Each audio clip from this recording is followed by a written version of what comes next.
안녕하세요. 제 이야기를 들어주셔서 고맙습니다. 저는 이정자라고 합니다. 올해 71살입니다. 오늘 저는 아버지의 유언장을 찢어버리기로 했습니다. 70년을 살아오면서 이렇게 마음을 굳게 먹어본 적이 없었습니다.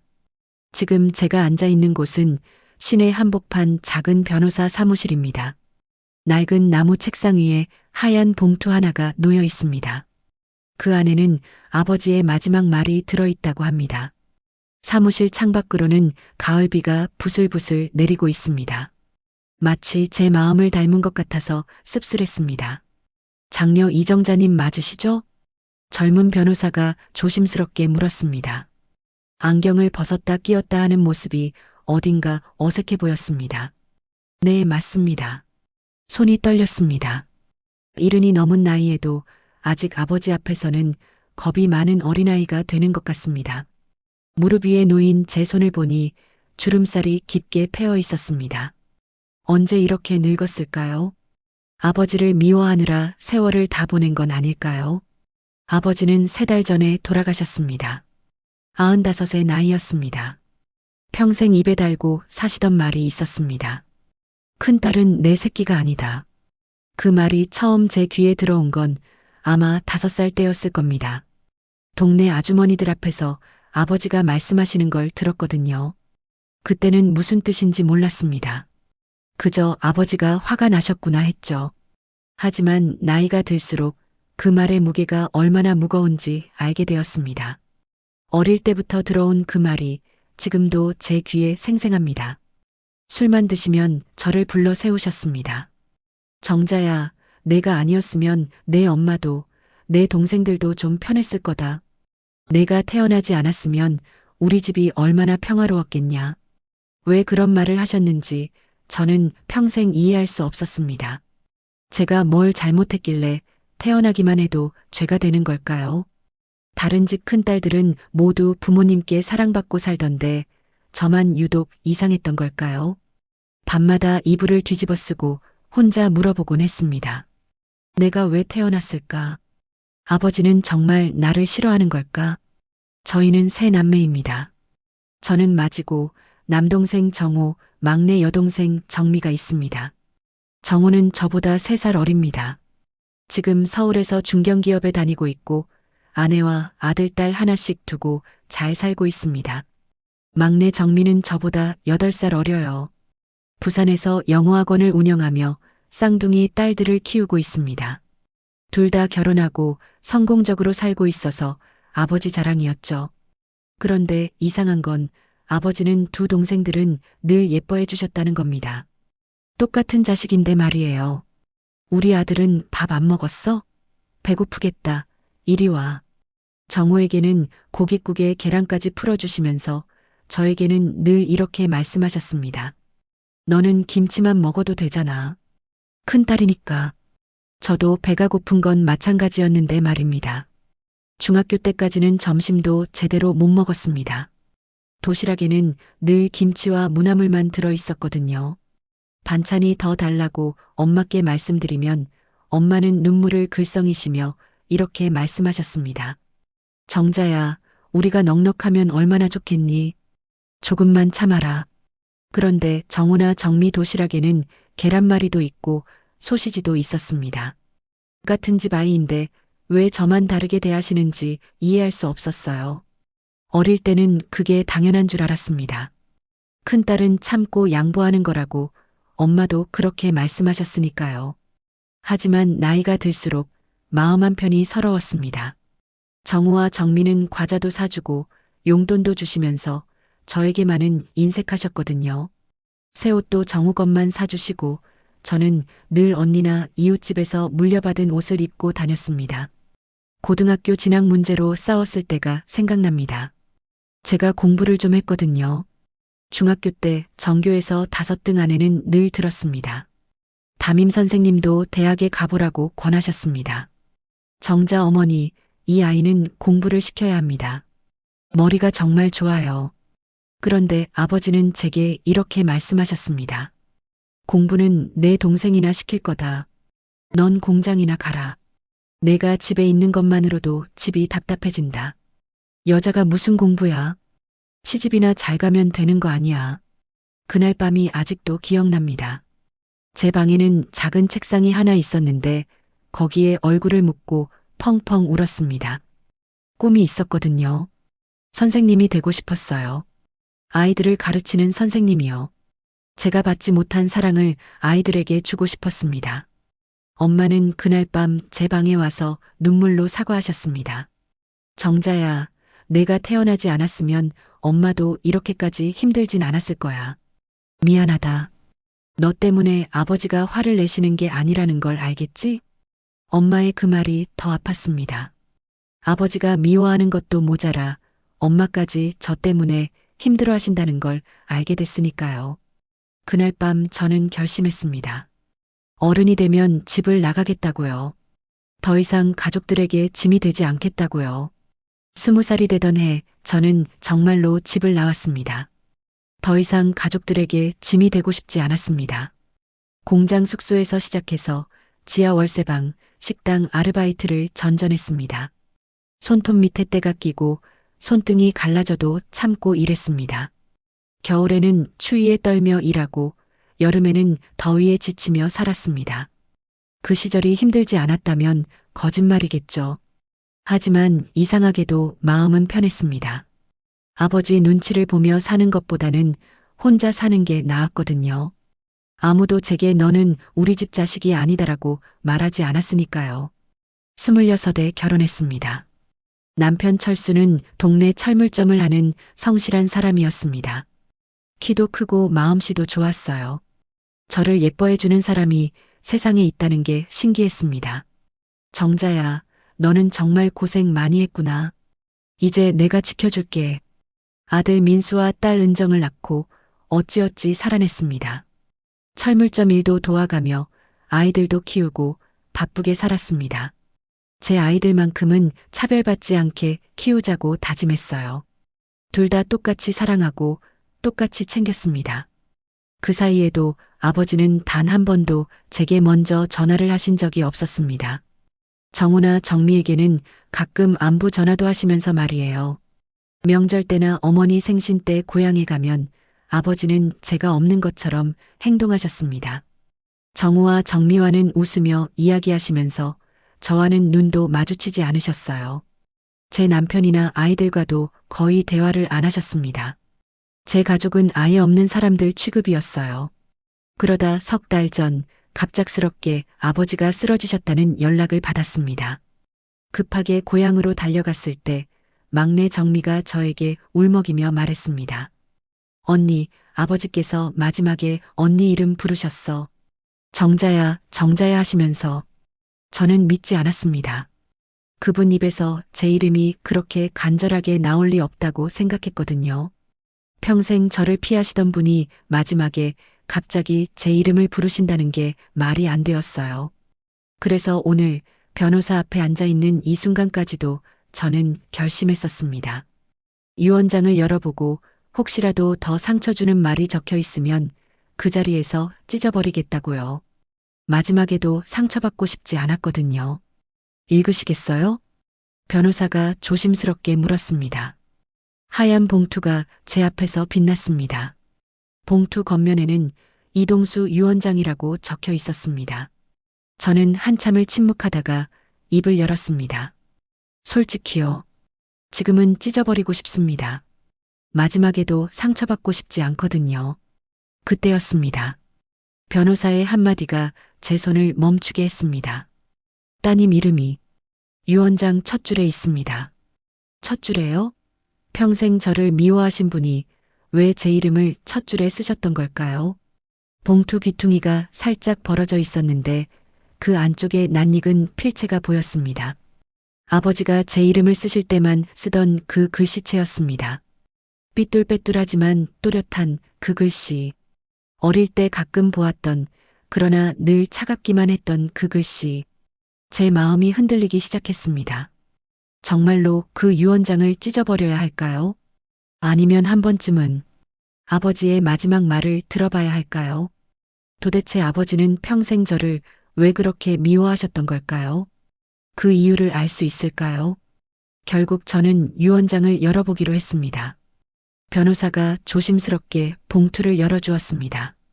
하얀 종이가 펼쳐졌습니다. 아버지의 글씨가 보였습니다. 떨리는 손으로 쓰신 것 같았어요.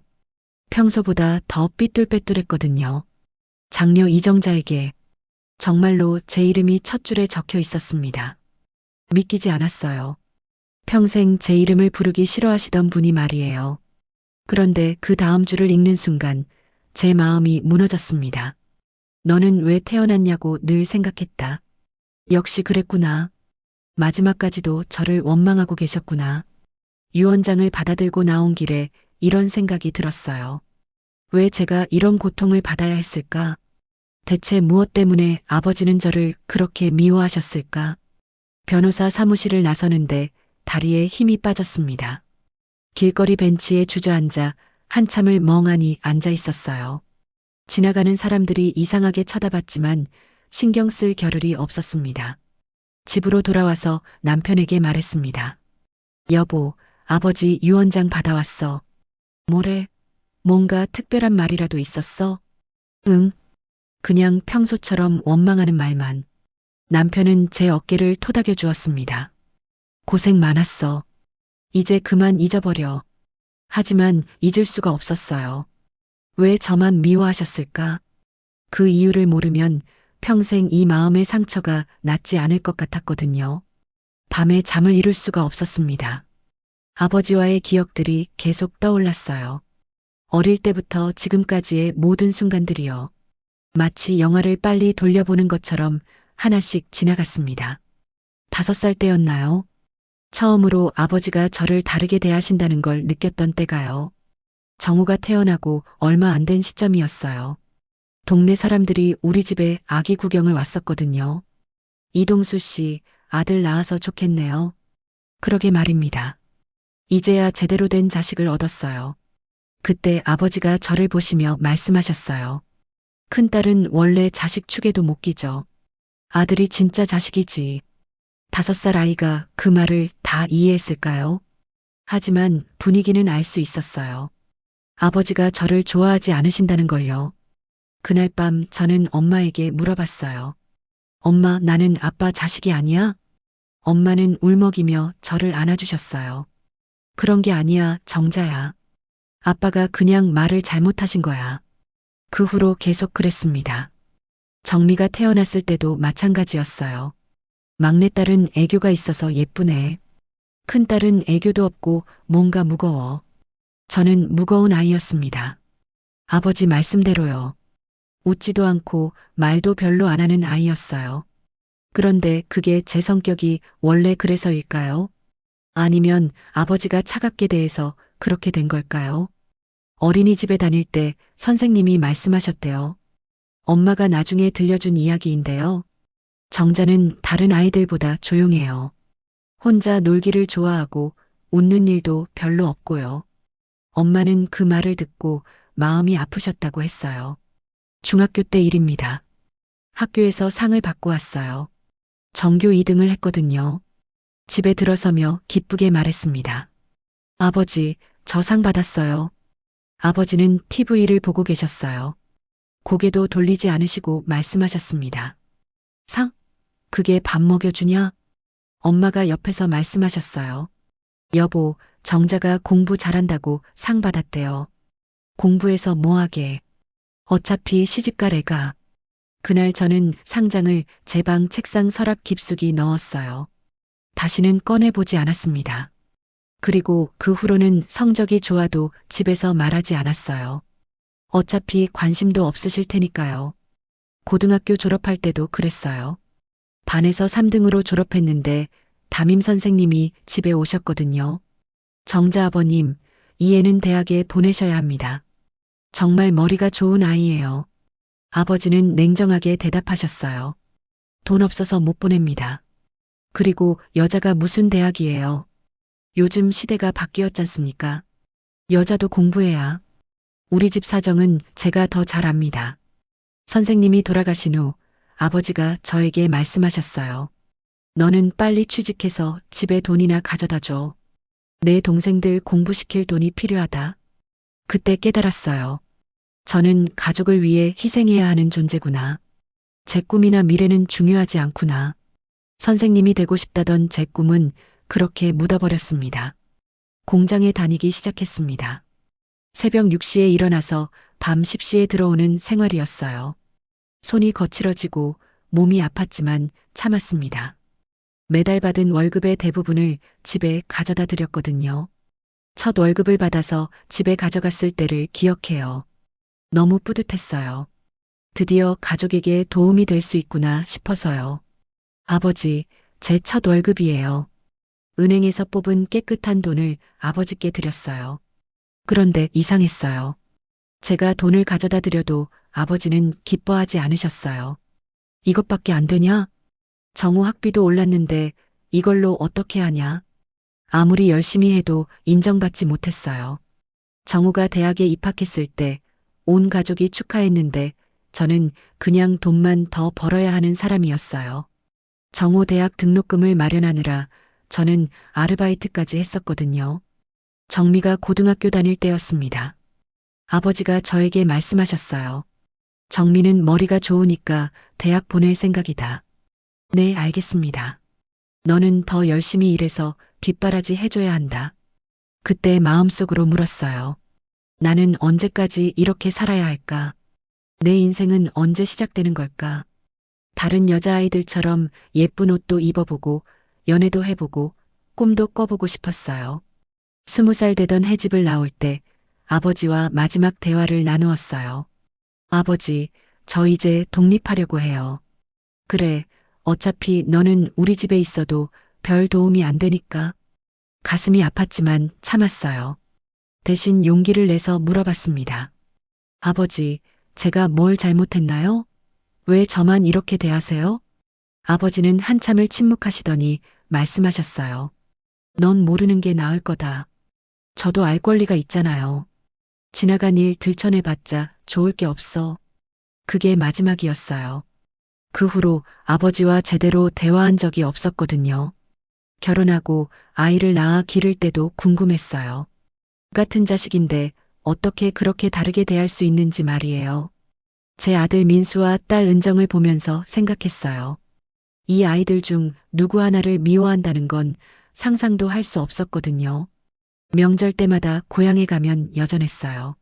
아버지는 정호의 아들, 딸들은 무릎에 앉혀놓고 예뻐하시면서 제 아이들에게는 관심도 없으셨어요. 민수가 초등학교 때 물어본 적이 있어요. 엄마, 할아버지는 왜 우리한테만 차갑게 하세요? 글쎄, 할아버지가 원래 그런 분이야. 하지만 정우 아이들에게는 그렇지 않았거든요. 선물도 주시고 용돈도 주시고 안아주기도 하셨어요. 심지어 정미 쌍둥이들에게도 다정하셨는데 유독 제 아이들에게만 냉랭하셨어요. 최근에야 깨달았어요. 아버지의 미움이 저에게서 그치지 않고 제 아이들에게까지 이어지고 있다는 걸요. 그게 제일 서러웠어요.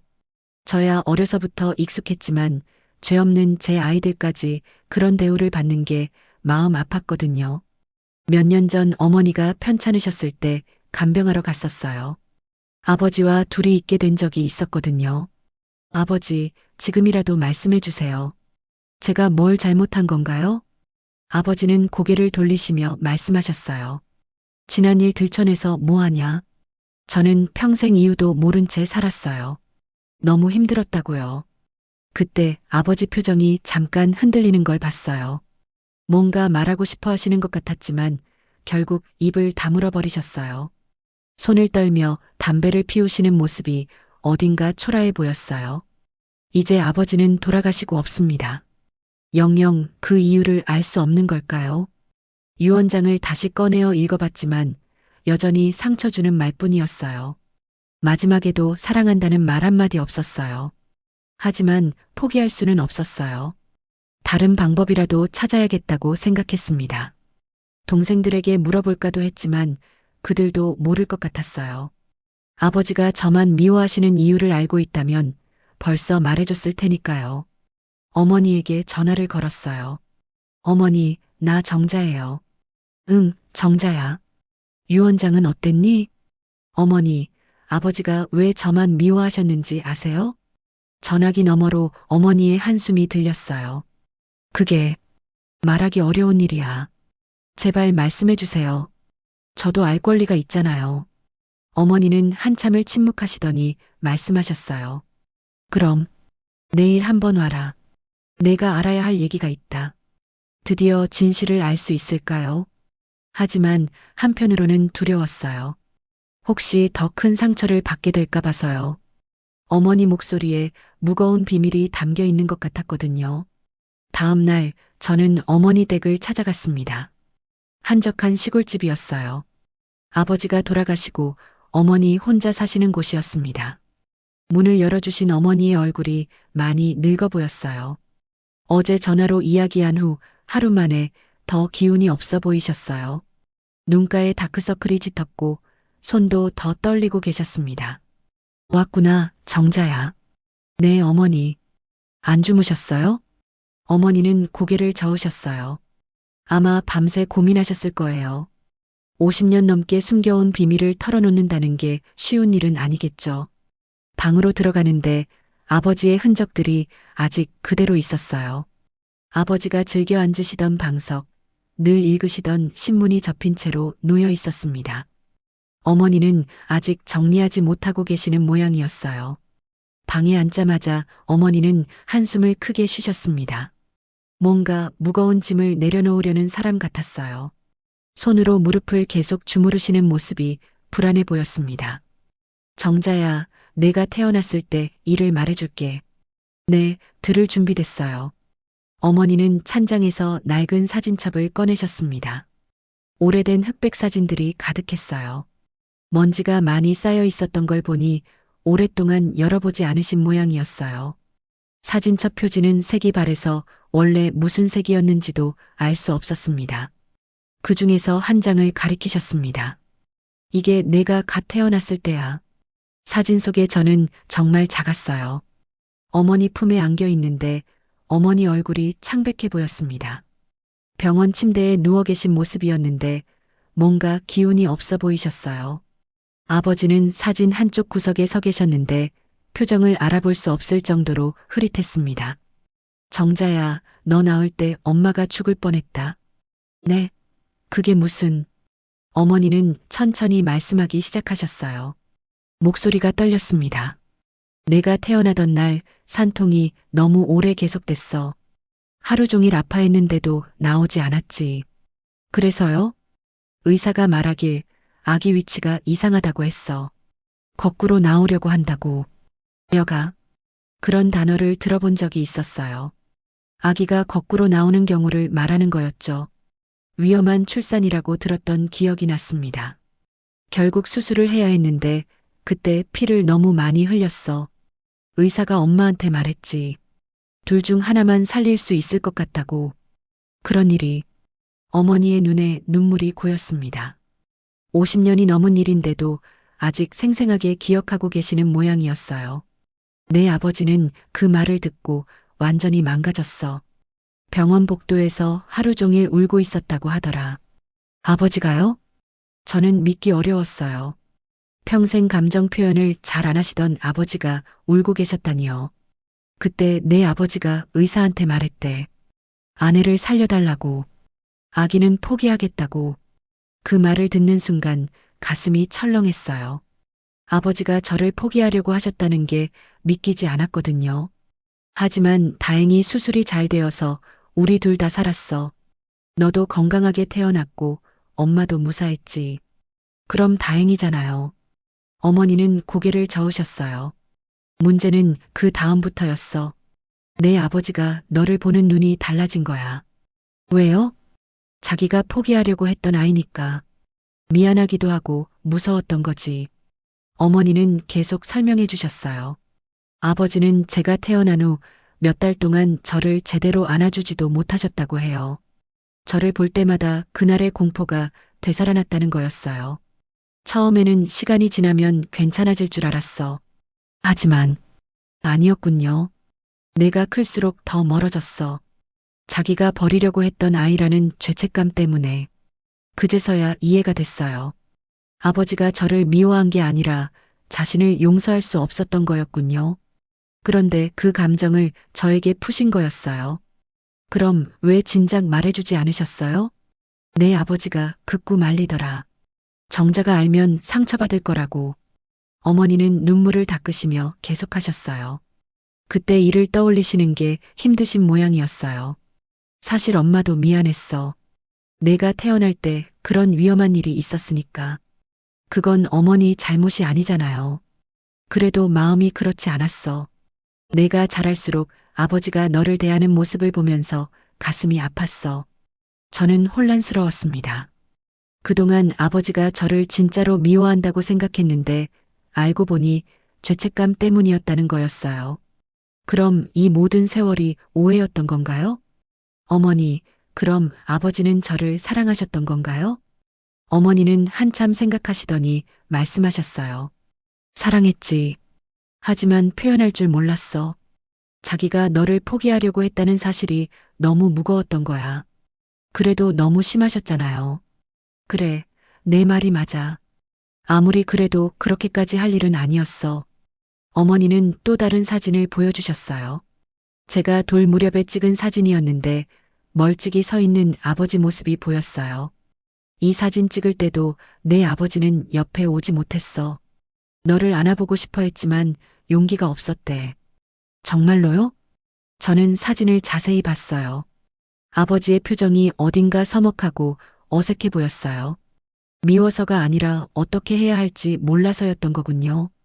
내가 학교 다닐 때도 마찬가지였어. 너 성적표 받아오면 아버지가 혼자 보곤 했어.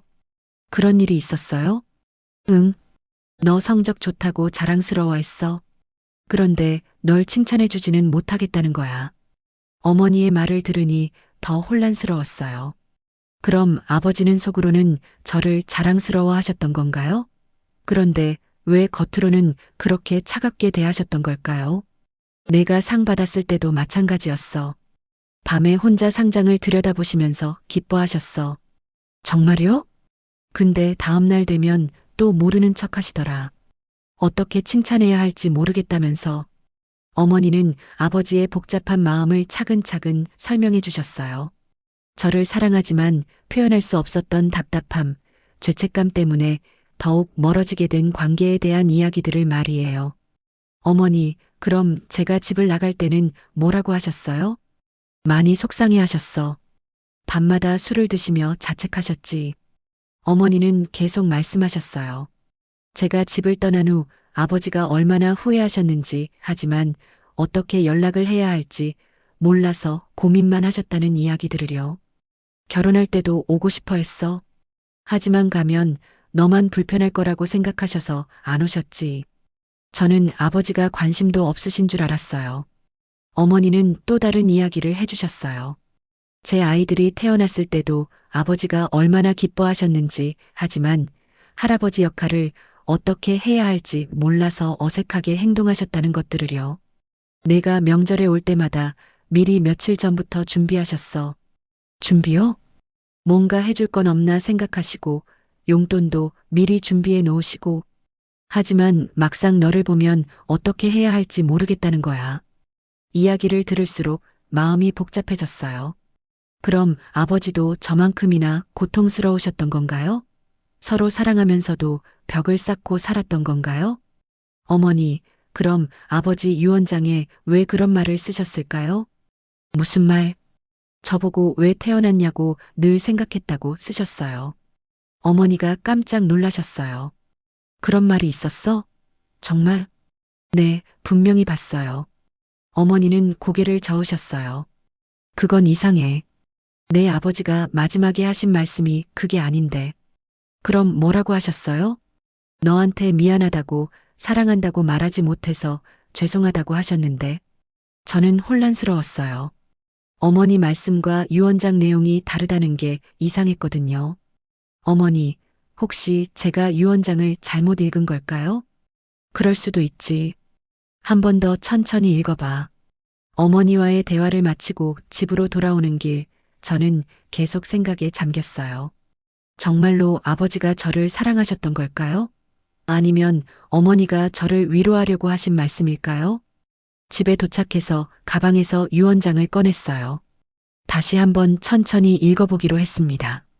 어쩌면 제가 감정적으로 읽어서 잘못 이해했을 수도 있으니까요. 첫 번째 줄부터 다시 읽기 시작했어요. 장녀 이정자에게. 그 다음 줄을 읽으려는데 이상했어요. 글씨가 흐릿하게 보였거든요. 자세히 보니까 뭔가 더 쓴 것 같았어요. 마치 원래 쓰인 글씨 위에 다른 글씨가 덮여 있는 것 같았습니다. 혹시 제가 놓친 부분이 있는 건 아닐까요?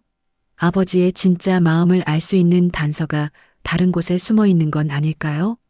밤이 깊어도 잠이 오지 않았어요. 유언장을 계속 들여다봤지만 뭔가 석연치 않은 부분들이 있었거든요. 내일은 다른 방법을 찾아봐야겠다는 생각이 들었습니다. 다음 날 아침 저는 유언장을 들고 다시 변호사 사무실을 찾아갔습니다. 어제 어머니와의 대화가 계속 마음에 걸렸거든요. 아침 일찍 집을 나섰는데 거리가 평소보다 조용했어요. 사무실까지 걸어가면서 계속 생각했습니다. 정말로 제가 뭔가 놓친 게 있는 건 아닐까요? 안녕하세요. 어제 왔던 이정자입니다. 아, 네. 무슨 일로 다시 오셨나요? 젊은 변호사는 의아한 표정을 지었습니다. 유언장을 이미 받아가신 분이 다시 찾아온 것이 이상했을 거예요. 책상 위에 커피가 놓여 있는 걸 보니 출근한 지 얼마 안 된 것 같았어요. 혹시 이 유언장에 다른 내용이 더 있는 건 아닌가요? 저는 유언장을 펼쳐서 보여드렸습니다. 어젯밤에 계속 들여다본 부분을 가리키며 말했어요. 여기 글씨가 좀 이상한 것 같아서요. 뭔가 흐리게 보이는 부분이 있어요. 변호사가 돋보기를 꺼내서 자세히 살펴봤습니다. 한참을 들여다보더니 고개를 끄덕였어요. 아, 이거 정정액이 발라져 있네요. 정정액이요? 네, 뭔가 지우고 다시 쓴 흔적이 있습니다. 자세히 보면 글씨층이 두 개예요. 변호사는 더 강한 조명을 가져와서 유언장을 비춰봤습니다. 형광등을 바로 위에서 비추니까 종이의 질감이 선명하게 보였어요. 그러자 놀라운 일이 일어났습니다. 흐릿하게 지워진 글씨들이 보이기 시작했거든요. 정자야, 너는 왜 태어났냐고 늘 생각했다. 이 문장 위에 다른 글씨가 더 쓰여 있었습니다. 정자야, 너에게 왜 사랑한다고 말하지 못했을까 늘 생각했다. 저는 깜짝 놀랐습니다. 원래 쓰여 있던 문장은 전혀 다른 의미였던 거예요. 가슴이 두근거리기 시작했어요. 이상하네요. 왜 이런 일이 있을까요? 변호사도 고개를 갸우뚱했습니다. 그리고 계속해서 다른 부분들도 살펴봤어요. 곳곳에 정정액으로 지우고 다시 쓴 흔적들이 발견됐습니다. 마치 누군가가 의도적으로 내용을 바꾼 것 같았어요. 원래 내용들이 하나씩 드러나기 시작했어요. 정자야, 아버지가 너를 얼마나 사랑하는지 아니? 이 문장은 정자야, 내가 우리 집에 얼마나 짐이 되는지 아니? 로 바뀌어 있었어요. 너는 아버지의 가장 소중한 딸이다. 이 문장은 너는 아버지에게 가장 골치 아픈 딸이다. 로 고쳐져 있었고요. 저는 손이 떨렸습니다. 도대체 누가 이런 짓을 했을까요? 그리고 왜 했을까요? 변호사님, 이 유언장 언제 받으셨어요? 한 달 전쯤에 받았는데요. 누가 가져오셨더라? 변호사는 서류함에서 접수 기록을 뒤져봤습니다. 몇 장의 종이를 넘기더니 손가락으로 한 줄을 가리켰어요. 아, 정호 씨라는 분이 가져오셨네요. 아버님의 아드님이라고 하시던데요. 정호. 제 남동생이었습니다. 왜 정호가 아버지 유언장을 고쳤을까요? 제 마음이 복잡해졌어요. 집으로 돌아와서 바로 정호에게 전화를 걸었습니다. 손이 떨려서 번호를 누르는 것도 어려웠어요. 정호야, 나 정자 누나야. 아, 누나. 무슨 일이세요? 정호의 목소리가 어딘가 어색했습니다. 평소와 다른 톤이었어요. 너 아버지 유언장 고쳤지? 전화 너머로 정호가 당황하는 소리가 들렸어요. 뭔가 숨기려던 걸 들킨 사람 같았어요. 그게 누나가 상처받을까 봐서. 정호야, 왜 그런 짓을 했어? 나한테는 진실을 알 권리가 있잖아. 정호는 한참을 말하지 못했습니다. 전화기 너머로 한숨 쉬는 소리만 들렸어요. 그러다 작은 목소리로 말했어요. 누나, 미안해요. 아버지가 쓰신 유언장을 보니까 너무 마음 아픈 내용이 많아서요. 그게 내가 결정할 일이야? 정호의 목소리에 눈물이 섞여 있었어요. 아버지가 누나한테 얼마나 미안해 하셨는지 알아요. 그런데 그 마음을 그대로 전하면 누나가 더 힘들어할 것 같았어요. 바보야, 그래도 진실을 알 권리는 있잖아. 평생 궁금해했던 건데. 정호는 계속 사과했습니다. 선의로 한 일이지만 잘못되었다는 걸 인정했어요. 누나, 진짜 유언장 내용을 말해드릴게요. 제가 원본을 가지고 있어요. 그날 저녁 정호가 서울에서 급히 내려왔습니다. KTX로 3시간을 달려온 모양이었어요. 손에 들고 온 건 아버지가 직접 쓰신 원본 유언장이었어요. 누나, 이게 아버지가 정말로 쓰신 거예요. 제가 바꾸기 전 원본이에요. 저는 떨리는 손으로 유언장을 받았습니다. 이번에는 진짜 아버지의 마음을 알 수 있을 거라는 기대감이 있었어요. 동시에 두려움도 있었죠. 혹시 더 아픈 내용이 있을까 봐서요. 장녀 이정자에게 첫 줄은 똑같았습니다. 하지만 그 다음 문장들은 완전히 달랐어요. 정자야, 너에게 왜 사랑한다고 말하지 못했을까 늘 생각했다. 눈물이 핑 돌았습니다. 이게 아버지의 진짜 마음이었구나. 너를 낳을 때 엄마가 위험했었다. 그때 아버지는 너를 포기하려고 했다.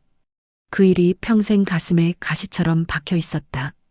어머니가 말씀해 주신 그 이야기였어요. 너를 볼 때마다 미안했다. 어떻게 사과해야 할지, 어떻게 사랑을 표현해야 할지 몰랐다.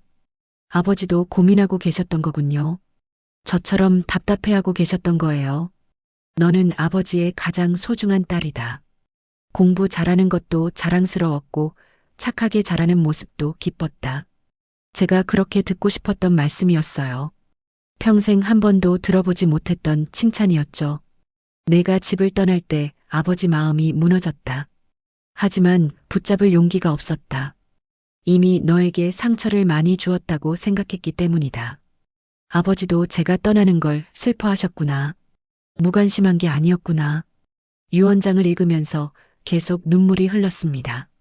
정우도 옆에서 같이 울고 있었어요. 결혼해서 아이들 잘 키우는 모습을 보며 정말 자랑스러웠다. 하지만 할아버지 역할도 어떻게 해야 할지 몰랐다. 정자야, 아버지가 너를 사랑했다는 걸 꼭 알아줘. 표현하지 못한 것이 평생 후회다. 마지막 문장이 가장 가슴 깊이 와닿았어요. 늦었지만 사랑한다. 미안하다. 고맙다. 유언장을 다 읽고 나서 정우가 말했어요. 누나, 아버지가 이 유언장 쓰시면서 계속 우셨어요. 정말? 네. 누나 이야기만 나오면 눈물을 흘리셨어요. 그래서 제가 마음이 아파서 괜한 짓을 한 거예요. 정우의 마음도 이해됐어요.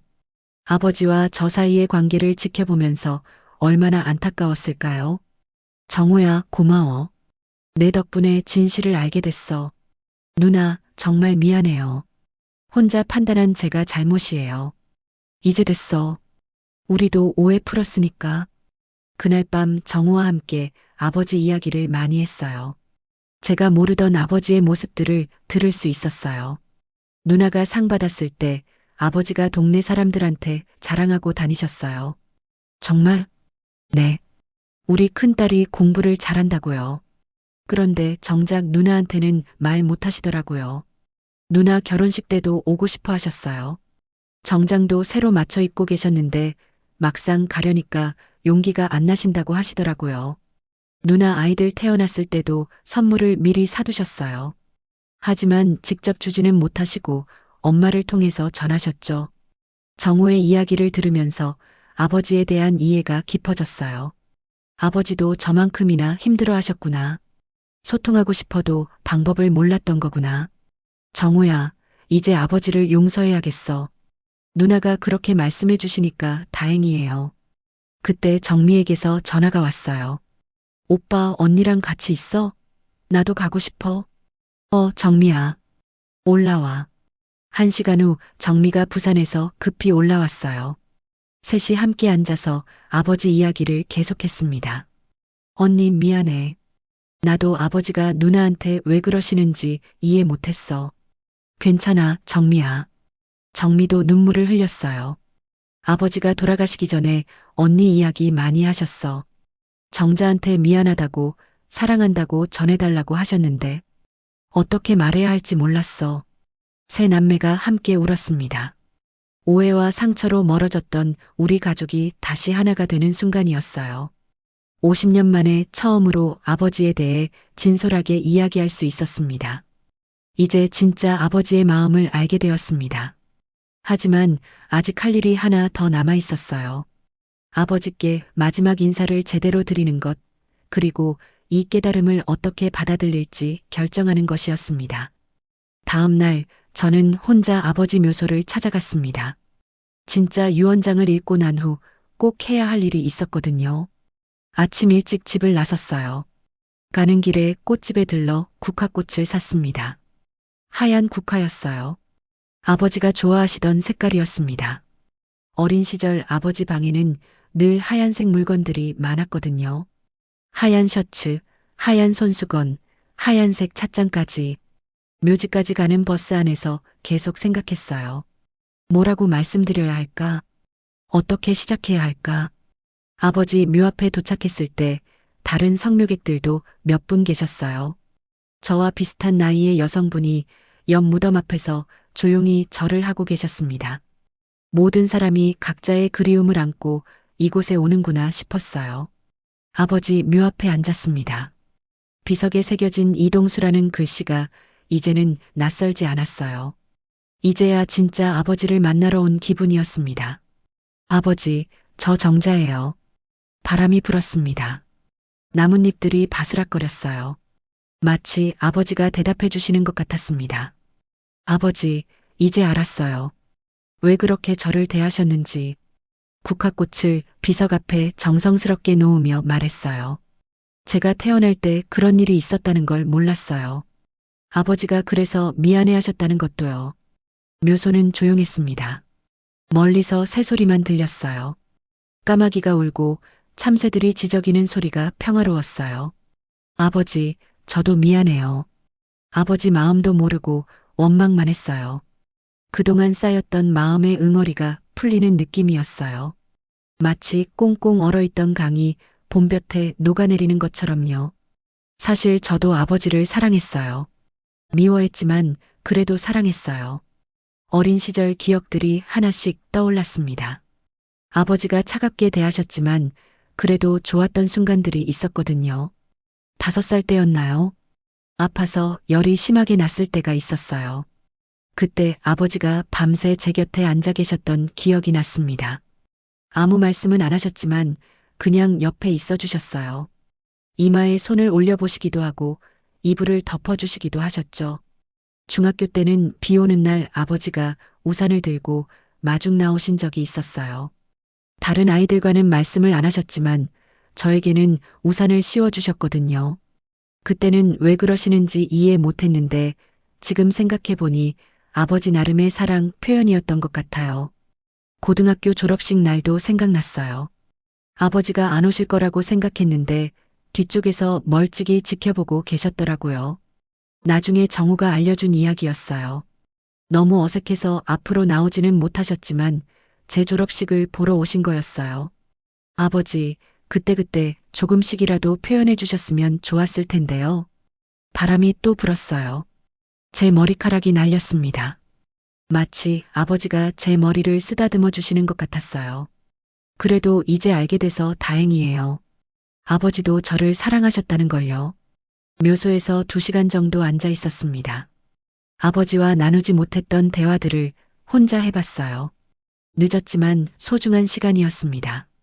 지금까지 한 번도 해보지 못했던 진짜 아버지와의 대화였거든요. 아버지, 저 이제 행복하게 살게요. 아버지도 편히 계세요. 마지막 인사를 드리고 일어났어요. 발걸음이 가벼웠습니다. 집으로 돌아가는 길에 어머니 댁에 들렀어요. 어머니, 아버지 묘소 다녀왔어요. 그래, 어땠니? 마음이 정말 편해졌어요. 후련하고요. 어머니는 안심하시는 표정이었어요. 지금까지 제가 힘들어하는 걸 보며 얼마나 마음 아파하셨을까요? 정자야, 이제 좀 자유로워진 것 같구나. 네, 그런 것 같아요. 오랫동안 짊어진 짐을 내려놓은 기분이에요. 어머니와 차를 마시며 또 다른 이야기들을 나눴어요. 아버지에 대한 새로운 기억들을 들을 수 있었습니다. 내가 어릴 때 아버지가 자장가 불러주시는 걸 좋아했어. 정말요? 전혀 기억이 안 나는데요. 응. 목소리가 작아서 잘 안 들렸지만 분명히 불러주셨어. 그런 기억은 저한테 없었어요. 너무 어렸을 때 일이라 그랬나 봐요. 내가 아플 때면 아버지가 약국에 직접 가서 약을 사오곤 했어. 그런 일도 있었어요? 응. 그런데 엄마한테 약 사오라고 시키시는 척 하셨지.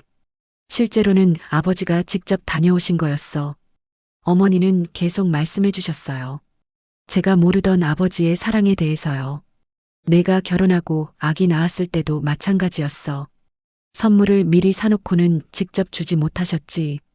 왜 그러셨을까요? 미안해서. 그리고 어색해서. 어떻게 말해야 할지 모르셨던 거야. 그제야 이해가 됐어요. 아버지도 어떻게 해야 할지 몰랐던 거구나.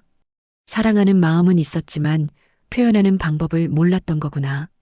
저녁에는 정우와 정미가 다시 모였습니다. 이번에는 우리 집에서 만났어요. 오랜만에 새 남매가 함께하는 시간이었어요. 누나, 얼굴이 많이 밝아졌어요. 정미가 말했어요. 정말? 네, 뭔가 무거운 짐을 내려놓은 것 같아요.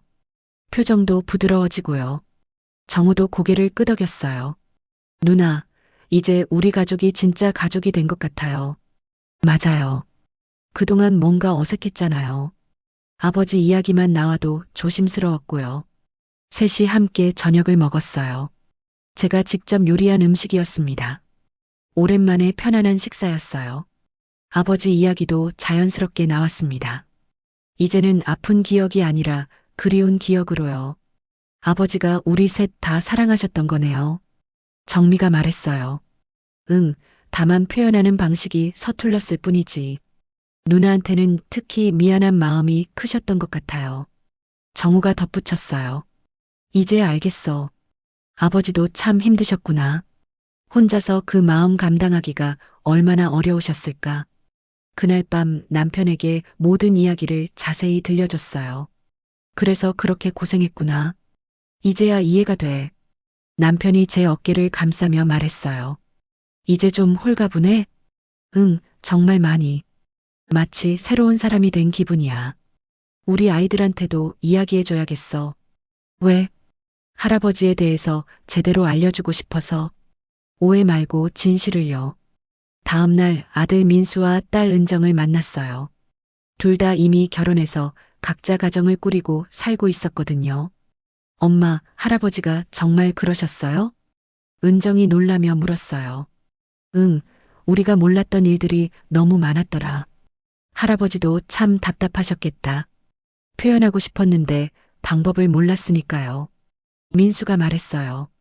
그러게. 마음속으로만 사랑하시느라 얼마나 힘드셨을까. 아이들도 이해하는 표정이었어요. 젊은 세대라서 그런지 더 열린 마음으로 받아들이는 것 같았어요. 엄마, 이제 할아버지 제사 때 우리도 같이 갈게요. 은정이 말했어요. 그래, 할아버지도 좋아하실 거야. 손주들이 찾아뵈면요. 며칠 후 정우와 정미와 함께 아버지 유언장에 따라 재산을 정리했어요. 아버지는 세 남매에게 모두 똑같이 나눠주셨더라고요. 저도 똑같은 몫을 받았습니다. 그동안 차별받았다고 생각했는데 재산만큼은 공평하게 해주셨더라고요. 누나도 당연히 받아야죠. 정우가 말했어요. 아버지가 누나를 차별한 건 마음 표현이었지 정말로 사랑하지 않으신 건 아니었으니까. 재산을 나누면서도 다투지 않았어요. 서로 양보하고 배려했습니다. 이제야 진짜 가족이 된 기분이었어요. 한 달이 지났습니다. 저는 확실히 변화된 제 모습을 느낄 수 있었어요. 마음이 한결 가벼워졌고 사람들도 제가 밝아졌다고 말해주더라고요. 오늘은 아버지 사진을 집에 모셨어요. 거실 한쪽에 조그맣게 모신 사진이었습니다. 아버지가 유일하게 웃고 계신 사진이었어요. 아버지, 이제 편하게 계세요. 아버지 사진을 보며 말했어요. 저도 이제 진짜로 편안해졌어요. 아버지 마음을 알게 되어서요. 사진 속 아버지는 정말로 웃고 계셨어요. 제가 어릴 때는 본 적 없는 모습이었지만 분명히 행복해 보이는 표정이었습니다. 그 옆에는 진짜 유언장을 예쁜 액자에 넣어두었어요. 아버지의 진심이 담긴 소중한 글이었거든요. 아버지, 사랑해요. 늦었지만 이제야 말씀드려요. 창밖으로 따뜻한 햇살이 들어왔어요. 봄이 왔구나 싶었습니다. 저는 이제 이 이야기를 다른 사람들에게도 들려주고 싶어요. 가족 사이에 오해가 있어도 사랑은 남아있다는 걸요. 혹시 지금 이 이야기를 듣고 계신 당신도 가족과 갈등을 겪고 계신가요? 포기하지 마세요. 서로의 마음을 이해하려고 노력해 보세요. 때로는 사랑이 서툰 모습으로 표현되기도 해요. 하지만 그 안에는 분명히 진심이 들어있답니다. 우리 모두 서로를 이해하고 용서하며 사는 세상이 되었으면 좋겠어요. 너무 늦기 전에 사랑한다는 말을 꼭 전하시길 바랍니다. 저는 이제 아버지와 진짜로 화해했어요. 비록 아버지는 돌아가셨지만 마음으로는 더 가까워진 것 같아요. 오늘도 아버지께 인사를 드릴 거예요. 아버지, 오늘도 좋은 하루 보내세요. 딸 정자가 사랑을 담아 인사드려요.